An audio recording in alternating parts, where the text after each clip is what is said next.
Good afternoon all. As I have promised to you कि मेरा अगला सेशन जो होगा वो इकोनॉमिक्स से स्टार्ट होगा और इकोनॉमिक्स की मेरी क्लास से होगी। और ये सेशन लेकर मैं इसलिए आया हूँ क्योंकि अभी एग्ज़ाम आने वाले हैं, सीबीएसई के एग्ज़ाम भी और हरियाणा बोर्ड के एग्ज़ाम भी।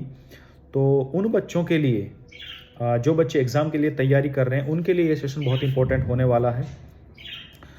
इस क्लास में मैं इकोनॉमिक्स के बारे में इंट्रोड्यूस करूंगा आपको कि कौन कौन से क्वेश्चन आते हैं। और मैं ये तो श्योरिटी के साथ कह रहा हूँ कि हरियाणा बोर्ड के लिए तो लगभग जो मैं अपने सेशनों में जिन टॉपिकों को मैं इंक्लूड करूँगा वो लगभग 90% से ज़्यादा क्वेश्चंस उसमें इंक्लूड होंगे, क्योंकि इतना अनुभव तो हो जाता है कौन सी चीज़ें पूछते हैं।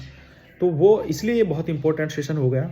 तो लेट्स हम स्टार्ट करते हैं इकोनॉमिक्स की पहली क्लास। तो स्टार्ट करते हैं इकोनॉमिक्स एक्चुअल में है क्या चीज़। इकोनॉमिक्स जिसको हम हिंदी में अर्थशास्त्र बोलते हैं। अर्थशास्त्र यानी वह शास्त्र जो हमारी आर्थिक क्रियाओं का वर्णन करती है, यानी जो हमारी आर्थिक समस्याओं का वर्णन करती है, हमारी आर्थिक क्रियाओं का वर्णन करती है। अब आर्थिक क्रियाएं कौन सी होती हैं? वो सारी क्रियाएं जो हमारी धन से संबंधित हैं, जो हम धन को कैसे कमाना, पैसे कैसे कमाने हैं, क्या पॉलिसी बनानी है, कैसे खर्च करना है, जो साधन हमारे पास हैं उनको कैसे बेस्ट यूटिलाइज करना है, ये सारी क्रियाएं अर्थशास्त्र के अंदर आती हैं। अर्थशास्त्र का जो इतिहास है वो बहुत पुराना रहा है। लगभग 321 ईस्वी पूर्व में जब चंद्रगुप्त मौर्य ने मौर्य साम्राज्य की स्थापना की थी, तो उसके एक गुरु थे चाणक्य, उसने पहली अर्थशास्त्र लिखी थी। लेकिन वो अर्थशास्त्र और आधुनिक अर्थशास्त्र में थोड़ा फर्क है। इसलिए स्टार्टिंग हम मानते हैं, लेकिन आधुनिक अर्थशास्त्र की जो शुरुआत हम मानते हैं वो 1776 से मानते हैं, जब एडम स्मिथ एक अर्थशास्त्री थे जिन्होंने अपनी पहली बुक लिखी थी द वेल्थ ऑफ नेशन 1776 के अंदर।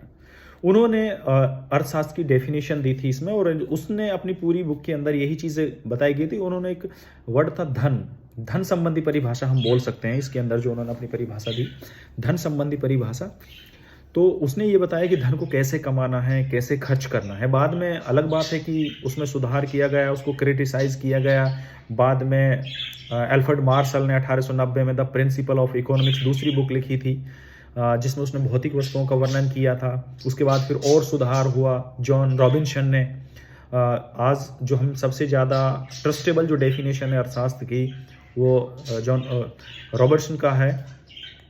तो रॉबिन्सन ने यही कहा था कि अर्थशास्त्र जो है वो हमारी भौतिक सुविधाएं हैं, जो भौतिक वस्तुएं हैं, उनका उन्होंने वर्णन किया था। खैर बहरहाल इन सारी चीज़ों के ऊपर डिस्कस करेंगे।